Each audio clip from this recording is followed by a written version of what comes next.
ਵਾਹਿਗੁਰੂ ਜੀ ਕਾ ਖਾਲਸਾ ਵਾਹਿਗੁਰੂ ਜੀ ਕੀ ਫਤਿਹ। ਮੈਂ ਤੁਹਾਡੀ ਹੋਸਟ ਨੀਲਮ ਕੌਰ ਤੇ ਮੈਂ ਟੀਵੀ 84 ਦੇ ਸਾਰੇ ਦਰਸ਼ਕਾਂ ਤੇ ਸਰੋਤਿਆਂ ਦਾ ਹਾਰਦਿਕ ਸਵਾਗਤ ਕਰਦੀ ਹਾਂ ਪ੍ਰੋਗਰਾਮ ਸੱਚੋ ਸੱਚ ਵਿੱਚ।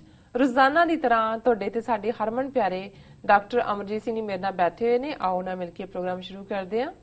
ਜੀ ਡਾਕਟਰ ਸਾਹਿਬ, welcome to our show. Thank you so much. ਜੀ ਡਾਕਟਰ ਸਾਹਿਬ, ਅੱਜ 18 ਦਸੰਬਰ 2015 3 ਪੋ ਨਾਨਕਸ਼ਾਹੀ ਸੰਮਤ 547 ਦਾ ਦਿਨ ਹੈ ਤੇ ਡਾਕਟਰ ਸਾਹਿਬ, ਪ੍ਰੋਗਰਾਮ ਦੇ ਸ਼ੁਰੂ ਵਿੱਚ ਤੁਸੀਂ ਅੱਜ ਕਿਹੜੇ ਅਹਿਮ ਇਸ਼ੂ ਸਾਡੇ ਦਰਸ਼ਕਾਂ ਨਾਲ ਸਾਂਝੇ ਕਰਨ ਜਾ ਰਹੇ ਹੋ? ਦੇਖੋ, ਅੱਜ ਵੀ ਅਸੀਂ ਕੋਈ ਹੋਰ ਇਸ਼ੂ ਪਿਕ ਨਹੀਂ ਕਰ ਰਹੇ। ਜਿਵੇਂ ਕੱਲ ਅਸੀਂ 26 ਜਨਵਰੀ 1986 ਦੇ ਗੁਰਮਤੇ ਸੰਬੰਧੀ ਆਪਣੇ ਡਿਸਕਸ਼ਨ ਨੂੰ ਸ਼ੁਰੂ ਕੀਤਾ ਸੀ ਜੀ, ਕਿਉਂਕਿ ਜਿਵੇਂ ਮੈਂ ਕੱਲ ਦੱਸਿਆ ਸੀ ਔਰ ਇਹ ਦਰਸ਼ਕਾਂ ਦੇ ਲਈ ਲਾਹੇਵੰਦਾ ਹੋਏਗਾ ਕਿ ਜੇ ਉਹ ਅੱਜ ਦਾ ਪ੍ਰੋਗਰਾਮ ਸੁਣਦੇ ਨੇ ਤੇ ਕੱਲ ਦਾ ਜਿਹੜਾ ਕਿ ਅਪਲੋਡ ਹੋ ਜਾਏਗਾ ਉਹਨੂੰ ਵੀ ਜ਼ਰੂਰ ਦੇਖਣ, ਕਿਉਂਕਿ ਉਹਦੇ ਨਾਲ ਹੀ ਅੱਜ ਦੇ ਇਸ ਪਹਿਲੇ ਸੈਗਮੈਂਟ ਦਾ ਸਿੱਧਾ ਲਿੰਕ ਹੋਏਗਾ।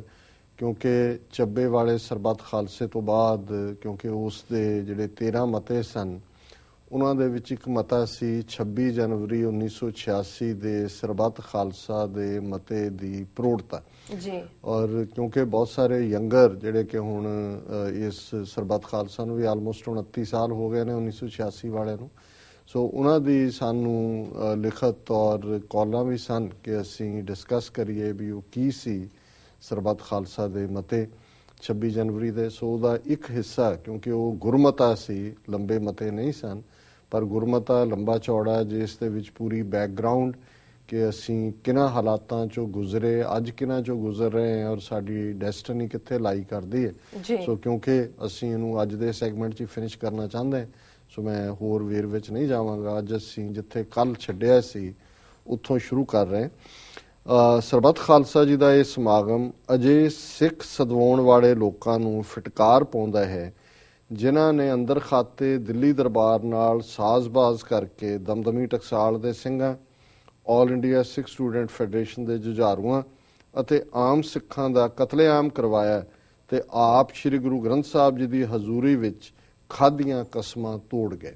ਹੁਣ ਜ਼ਾਹਰ ਹੈ ਕਿ ਜਿਹੜੇ ਅੱਜ ਹੱਥ ਠੋਕਾ ਬਣੇ ਹੋਏ ਨੇ ਜਾਂ ਕੁਹਾੜੀ ਦਾ ਦਸਤਾ ਬਣੇ ਹੋਏ ਨੇ ਦਿੱਲੀ ਦੇ ਹਾਕਮਾਂ ਦੇ, ਇਹੀ ਉਹ ਲੋਕ ਸੀ ਜਿਨ੍ਹਾਂ ਨੇ ਅਕਾਲ ਤਖਤ ਸਾਹਿਬ ਦੇ ਸਾਹਮਣੇ ਮਰਜੀਵੜਿਆਂ ਦੇ ਤੌਰ ਦੇ ਉੱਤੇ ਆਪਣੇ ਨਾਂ ਲਿਖਾਏ। ਔਰ ਅਕਾਲੀ ਉਸ ਵੇਲੇ ਲੌਂਗੋਵਾਲ ਨੇ ਦਾਅਵਾ ਕੀਤਾ ਸੀ ਕਿ ਜੀ 1 ਲੱਖ ਸਾਡੇ ਕੋਲ ਮਰਜੀਵੜੇ ਨੇ ਜਿਹੜੇ ਅਕਾਲ ਤਖਤ ਦੀ ਆਨ ਸ਼ਾਨ ਲਈ, ਔਰ ਜੇ ਅਕਾਲ ਤਖਤ ਤੇ ਹਮਲਾ ਹੋਇਆ ਤੇ ਸ਼ਹੀਦੀਆਂ ਪਾਉਣਗੇ। ਉਹ ਮਰਜੀਵੜੇ ਤਾਂ ਲੱਭੇ ਨਹੀਂ, ਪਰ ਸੰਤ ਜਰਨੈਲ ਸਿੰਘ ਖਾਲਸਾ ਪਿੰਡਰਾਂਵਾਲੇ, ਜਨਰਲ ਸੁਬੇਗ ਸਿੰਘ, ਭਾਈ ਅਮਰੀਕ ਸਿੰਘ, ਆਪਣੇ ਹੋਰ ਦਰਜਨਾਂ ਸਾਥੀ ਸਿੰਘਾਂ ਦੇ ਨਾਲ ਉਹਨਾਂ ਨੇ ਜੂਝ ਕੇ ਸ਼ਹੀਦੀ ਪਾਈ, ਜਿਹਨੂੰ ਦੁਸ਼ਮਣ ਦੇ ਜਰਨੈਲ ਨੇ ਵੀ ਕਿਹਾ ਕਿ they fought to the last breath and bullet, ਜੋ ਅਖੀਰਲੇ ਸਾਹ ਔਰ ਅਖੀਰਲੀ ਗੋਲੀ ਤੱਕ ਲੜੇ। ਸੋ ਉਹਨਾਂ ਪ੍ਰਥਾਏ ਇਹ ਲਿਖਤ ਹੈ ਕਿ ਭਾਈ ਜਿਹੜਾ ਸਰਕਾਰ ਦੇ ਨਾਲ ਜਿਨ੍ਹਾਂ ਨੇ ਮਿਲੀ ਭੁਗਤ ਕੀਤੀ, ਆਮ ਸਿੱਖ ਹਜ਼ਾਰਾਂ ਦੀ ਗਿਣਤੀ 'ਚ ਸਿੰਘ ਸਿੰਘਣੀਆਂ, ਬਜ਼ੁਰਗ, ਛੋਟੇ ਛੋਟੇ ਬੱਚੇ, ਮਾਤਾਵਾਂ, ਕਿਉਂਕਿ ਗੁਰੂ ਅਰਜਨ ਸਾਹਿਬ ਦਾ ਸ਼ਹੀਦੀ ਦਿਨ ਸੀ ਔਰ 3 ਜੂਨ ਨੂੰ ਵੱਡੀ ਗਿਣਤੀ ਸਿੱਖ ਸੰਗਤਾਂ ਦਰਬਾਰ ਸਾਹਿਬ ਆਈਆਂ ਹੋਈਆਂ ਸਨ। ਇਕੱਲੇ ਦਰਬਾਰ ਸਾਹਿਬ ਨਹੀਂ, 37 ਹੋਰ ਇਤਿਹਾਸਕ ਗੁਰਦੁਆਰਿਆਂ ਤੇ 3 ਜੂਨ ਦੀ ਰਾਤ ਨੂੰ ਹਮਲਾ ਹੋਇਆ। ਦਰਬਾਰ ਸਾਹਿਬ ਤੋਂ ਬਿਨਾਂ ਗੁਰਦੁਆਰਾ ਤਰਨਤਾਰਨ ਸਾਹਿਬ ਦੀਆਂ ਪ੍ਰਕਰਮਾਂ 'ਚ ਟੈਂਕ ਲਿਆਂਦੇ ਗਏ, ਗੁਰਦੁਆਰਾ ਮੁਕਤਸਰ ਸਾਹਿਬ ਦੀਆਂ ਪ੍ਰਕਰਮਾਂ 'ਚ ਟੈਂਕ ਲਿਆਂਦੇ ਗਏ ਔਰ ਗੁਰਦੁਆਰਾ ਦੂਖ ਨਿਵਾਰਨ ਸਾਹਿਬ ਪਟਿਆਲਾ ਦੀਆਂ ਪ੍ਰਕਰਮਾਂ 'ਚ ਵੀ ਟੈਂਕ ਲਿਆਂਦੇ ਗਏ। ਸੋ ਉਹ ਸਾਰੇ ਘੱਲੂਘਾਰੇ ਲਈ ਕਿਵੇਂ ਇਹ ਅਕਾਲੀ ਬਰਾਬਰ ਦੇ ਜ਼ਿੰਮੇਵਾਰ ਨੇ, ਇਸ ਦੀ ਇਹ ਚਰਚਾ ਹੈ। ਸ਼੍ਰੀ ਅਨੰਦਪੁਰ ਸਾਹਿਬ ਦੇ ਮਤੇ ਦੀ ਪ੍ਰਾਪਤੀ ਤੋਂ ਘੱਟ ਕੋਈ ਵੀ ਸਮਝੌਤਾ ਨਾ ਕਰਨ ਦੇ ਸਿੱਖ ਜਗਤ ਨਾਲ ਕੀਤੇ ਹੋਏ ਕਸਮਾਂ ਅਧੀਨ ਬਚਨ ਵੀ ਤੋੜੇ ਗਏ। ਇਸ ਵਿਸ਼ਵਾਸਘਾਤ ਤੇ ਗੱਦਾਰੀ ਲਈ ਇਹ ਸਮਾਗਮ, ਜਿਵੇਂ ਮੈਂ ਕੱਲ ਕਿਹਾ ਸੀ ਕਿ ਉਹਨਾਂ ਲੋਕਾਂ ਦੀ ਪਛਾਣ ਕਰੀਏ ਜਿਹੜੇ ਅੱਜ ਇੱਕ ਨਵੇਂ ਰੂਪ 'ਚ ਨੇ ਔਰ ਸਾਨੂੰ ਭੁੱਲ ਜਾਂਦਾ ਹੈ ਕਿ ਇਹਨਾਂ ਨੇ ਬੀਤੇ 'ਚ ਕਿਸ ਲੈਵਲ ਦੀ ਗੱਦਾਰੀ ਕੀਤੀ ਹੋਈ ਹੈ, ਕਿੰਨਾ ਕੌਮ ਦਾ ਨੁਕਸਾਨ ਕੀਤਾ ਹੋਇਆ ਹੈ। ਸੋ ਇਹ ਵਿਸ਼ਵਾਸਘਾਤ ਤੇ ਗੱਦਾਰੀ ਲਈ ਜਿਨ੍ਹਾਂ ਨੂੰ ਆਇਡੈਂਟੀਫਾਈ ਕੀਤਾ 26 ਜਨਵਰੀ 1986 ਦੇ ਸਰਬੱਤ ਖਾਲਸਾ ਨੇ, ਉਹਨਾਂ ਦੇ ਵਿੱਚ ਹਰਚੰਦ ਸਿੰਘ ਲੌਂਗੋਵਾਲ, ਇਹਨੂੰ ਸਜ਼ਾ ਯਾਫਤਾ ਵੀ ਕੀਤਾ ਸਿੰਘਾਂ ਨੇ, ਗੁਰਚਰਨ ਸਿੰਘ ਟੌੜਾ, ਪ੍ਰਕਾਸ਼ ਸਿੰਘ ਬਾਦਲ ਜਿਹੜਾ 5ਵੀਂ ਵਾਰ ਮੁੱਖ ਮੰਤਰੀ ਦੀ ਕੁਰਸੀ ਤੇ ਬੈਠਾ, ਸੁਰਜੀਤ ਸਿੰਘ ਬਰਨਾਲਾ ਜਿਹਨੇ ਪੂਰੀ ਤਰ੍ਹਾਂ ਜਿਹੜਾ ਹੈ ਉਹ ਚੀਫ ਮਿਨਿਸਟਰ ਬਣ ਕੇ ਵੀ ਔਰ ਉਸ ਤੋਂ ਬਾਅਦ ਵੀ ਫਿਰ ਤਮਿਲਨਾਡੂ ਦਾ ਗਵਰਨਰ ਬਣ ਗਿਆ, ਅਜੇ ਵੀ ਮਰਨ ਕੰਢੇ ਆ, ਅਜੇ ਵੀ ਭੁੱਖ ਹੈ, ਸ਼ਾਇਦ ਕੁਝ ਮਿਲ ਜਾਏ। ਬਲਵੰਤ ਸਿੰਘ, ਇਹਨੂੰ ਲੱਡੂ ਵੀ ਕਹਿੰਦੇ ਸੀ, ਇਸ ਨੂੰ ਵੀ ਸਿੰਘਾਂ ਨੇ ਸਜ਼ਾ ਯਾਫਤਾ ਕੀਤਾ ਸੀ। ਸੁਖਜਿੰਦਰ ਸਿੰਘ, ਇਹਨੇ ਬਰਨਾਲੇ ਦੀ ਮਿਨਿਸਟਰੀ ਚ ਹੁੰਦੇ ਆ ਕਿਹਾ ਸੀ ਜੇ ਹਮਲਾ ਦਰਬਾਰ ਸਾਹਿਬ ਤੇ ਹੁੰਦਾ ਹੈ, ਜੇ ਸਰਕਾਰ ਤੋਂ ਜਾਂ ਸ਼੍ਰੋਮਣੀ ਕਮੇਟੀ ਤੋਂ ਪੁੱਛ ਲਿਆ ਜਾਏ ਤੇ ਫਿਰ ਕੋਈ ਹਰਜ਼ ਨਹੀਂ। ਬਲਵੰਤ ਸਿੰਘ ਰਾਮੂਵਾਲੀਆ ਇਹ ਚੋਰ ਠੱਗ ਪੱਕਾ, ਜਿਹੜਾ ਹੁਣ ਯੂਪੀ ਦੇ ਵਿੱਚ ਜਾ ਕੇ ਮਿਨਿਸਟਰ ਬਣ ਗਿਆ ਜੇਲ੍ਹਾਂ ਦਾ। ਔਰ ਮੈਨੂੰ ਯਾਦ ਹੈ ਮੇਰੇ ਮਿੱਤਰ ਸ਼ੇਖ ਸਾਹਿਬ ਉਹ ਇਹ ਕਹਿੰਦੇ ਹੁੰਦੇ ਸੀ ਕਿ ਵੀ ਇੱਕ ਫਾਰਸੀ ਦਾ ਸ਼ੇਅਰ ਹੈ ਈਰਾਨ ਦੇ ਕਿਸੇ ਦਾਨਸ਼ਵਰ ਦਾ ਜੀ, ਕਿ ਕਈ ਵਾਰ ਅੱਲਾ ਮੀਆਂ ਵੀ ਆਪਣੀ ਦੰਦਾਂ ਥੱਲੇ ਉਂਗਲੀ ਦੇ ਲੈਂਦਾ ਹੈ ਕਿ ਸ਼ੈਤਾਨ ਨੂੰ ਰੋਜ਼ੀ ਕਿੱਥੋਂ ਮਿਲ ਰਹੀ ਹੈ। ਤੇ ਜੇ ਉਹਦੀ ਉਦਾਹਰਣ ਦੇਖਣੀ ਹੋਏ ਤਾਂ ਰਾਮੂਵਾਲੀ ਹੈ ਜੀ, ਕਿ ਵੀ ਕਿੱਥੋਂ ਸ਼ੈਤਾਨ ਨੂੰ ਰੋਜ਼ੀ ਮਿਲਦੀ ਹੈ। ਰਵਿੰਦਰ ਸਿੰਘ, ਹੁਣ ਰਵਿੰਦਰ ਸਿੰਘ ਨੇ ਵੀ ਆਪਣਾ ਅਕਾਲੀ ਦਲ ਬਣਾਇਆ, ਸ਼ਾਮ ਨੂੰ ਸ਼ਰਾਬ ਇਕੱਠੇ ਅਮਰਿੰਦਰ ਨਾਲ ਬਹਿ ਕੇ ਪੀਂਦੇ, ਦਿਨ ਵੇਲੇ ਜਿਹੜੇ ਨੇ ਬਿਆਨ ਬੜੇ ਬੜੇ ਦਾਗੇ ਹੁੰਦੇ ਨੇ। ਪਰ ਇਹ ਵੀ ਉਹਨਾਂ ਗਦਾਰਾਂ ਚ ਆਏ। ਮੈਂ ਜਦੋਂ ਦੁਬਾਰਾ ਇਸ ਸਾਰੇ ਮਤੇ ਨੂੰ ਵਿਜ਼ਿਟ ਕੀਤਾ ਤੇ ਮੇਰੇ ਸਾਹਮਣੇ ਆਇਆ ਇਹਨਾਂ ਲੋਕਾਂ ਨੂੰ ਸਿੱਖ ਕੌਮ ਦੇ ਗੱਦਾਰ ਕਰਾਰ ਦਿੱਤਾ ਜਾਂਦਾ ਹੈ। ਇੰਦਰਾ ਗਾਂਧੀ ਵੱਲੋਂ ਸਰ ਜਰਨੈਲ ਸਿੰਘ ਜੀ ਖਾਲਸਾ ਲਈ 200 ਕਰੋੜ ਦੀ ਖਿੱਲਤ ਲਿਆਉਣ ਤੇ ਉਹਨਾਂ ਪਾਸੋਂ ਫਿਟਕਾਰ ਤੇ ਧੱਕੇ ਖਾਣ ਵਾਲੇ ਪਟਿਆਲੇ ਦੇ ਰਾਜਕੁਮਾਰ ਅਮਰਿੰਦਰ ਸਿੰਘ ਨੂੰ ਬੁੱਕਲ ਦਾ ਸੱਪ ਸਮਝਿਆ ਜਾਂਦਾ ਹੈ। ਹੁਣ ਅਮਰਿੰਦਰ ਸਿੰਘ ਕਾਂਗਰਸ ਦਾ ਪ੍ਰਧਾਨ ਬਣਾ ਦਿੱਤਾ ਹੈ। ਚੀਫ ਮਿਨਿਸਟਰੀ ਦੇ ਲਈ ਉਹਨੇ ਨਵੀਆਂ ਸ਼ੇਰਵਾਨੀਆਂ ਸਵਾ ਲਈਆਂ, ਵੈਸੇ ਪਹਿਲਾਂ ਵੀ ਸਵਾਈ ਸੀ, ਗੱਲ ਬਣੀ ਨਹੀਂ ਹੈ ਜੀ। ਪਰ ਇਹ ਗੱਲ ਸਰਬੱਤ ਖਾਲਸਾ ਦੇ ਮਤੇ 'ਚ ਹੈ, ਇਹਦੇ 'ਚ ਕੋਈ ਸ਼ੱਕ ਨਹੀਂ ਹੈ ਕਿ ਅਮਰਿੰਦਰ ਸਿੰਘ ਮਿਲਿਆ ਸੰਤ ਪਿੰਡਾਂ ਵਾਲਿਆਂ ਨੂੰ। ਪਰ ਇਹ ਸਰਬੱਤ ਖਾਲਸਾ ਦੇ ਮਤੇ 'ਚ ਹੈ ਕਿ ਇੰਦਰਾ ਗਾਂਧੀ ਵੱਲੋਂ 200 ਕਰੋੜ, ਇਹ ਉਹਨਾਂ ਦਿਨਾਂ 'ਚ ਖਬਰ ਜ਼ਰੂਰ ਸੀ ਕਿ ਸੰਤਾਂ ਨੂੰ 200 ਕਰੋੜ ਰੁਪਏ ਦੀ ਆਫਰ ਦਿੱਤੀ ਗਈ ਹੈ, ਪਰ ਕਈ ਵਾਰੀ ਲੱਗਦਾ ਸੀ ਵੀ ਪਤਾ ਨਹੀਂ ਇਹ ਸੁਣੀਆਂ ਸੁਣਾਈਆਂ ਗੱਲਾਂ। ਪਰ ਜ਼ਾਹਰ ਹੈ ਕਿ ਇਹ ਆਫਰ ਅਮਰਿੰਦਰ ਸਿੰਘ ਲੈ ਕੇ ਗਿਆ ਹੈ, ਕਿਉਂਕਿ ਇਹ ਇੰਦਰਾ ਗਾਂਧੀ ਦੇ ਟੱਬਰ ਦੇ ਬੜਾ ਨੇੜੇ ਸੀ। ਰਾਜੀਵ ਗਾਂਧੀ ਸਭ ਦੂਨ ਸਕੂਲ ਜਾਂ ਕੋਈ ਕਿਤੇ ਕਾਟਨ ਬਿਸ਼ਪ ਦਾ ਕੋਈ ਪੜ੍ਹਿਆ, ਕੋਈ ਸਨਾਵਰ ਦੇ ਨੇ, ਸਾਰੇ ਇਹਨਾਂ ਦੇ, ਅਰੁਣ ਸਿੰਘ, ਅਰੁਣ ਨਹਿਰੂ, ਰਾਜੀਵ ਗਾਂਧੀ ਦੀ ਜੁੰਡਲੀ, ਇਹ ਸਾਰੇ ਉਸ ਕਲਾਸ ਦੇ ਹੀ ਨੇ। ਪਰ ਇਸ ਦੇ ਵਿੱਚ ਸਪਸ਼ਟਤਾ ਦੇ ਨਾਲ ਇਹ ਕਿਹਾ ਕਿ ਵੀ 200 ਕਰੋੜ ਦੀ ਆਫਰ ਲੈ ਕੇ ਅਮਰਿੰਦਰ ਆਇਆ ਔਰ ਸੰਤਾਂ ਦੀ ਨੇ ਫਟਕਾਰਿਆ ਤੇ ਧੱਕੇ ਜਿਹੜੇ ਹੈ ਧੱਕੇ ਖਾਣ ਵਾਲੇ ਪਟਿਆਲੇ ਦੇ ਰਾਜਕੁਮਾਰ ਅਮਰਿੰਦਰ ਨੂੰ ਬੁੱਕਲ ਦਾ ਸੱਪ ਸਮਝਿਆ ਜਾਂਦਾ। ਹੁਣ ਇਸ ਬੁੱਕਲ ਦੇ ਸੱਪ ਤੋਂ ਸਿੱਖ ਸਮਝਣਗੇ ਜੀ ਇਹ ਬਾਦਲ ਦਾ ਬੜਾ ਵਧੀਆ ਸਬਸਟੀਟਿਊਟ ਬਣੇਗਾ। ਬਾਦਲ ਤਾਂ ਜੋ ਹੈ ਹੀ ਹੈ, ਪਰ ਇਹਨਾਂ ਵੱਲ ਵੀ ਧਿਆਨ ਜ਼ਰੂਰ ਰਹੇ।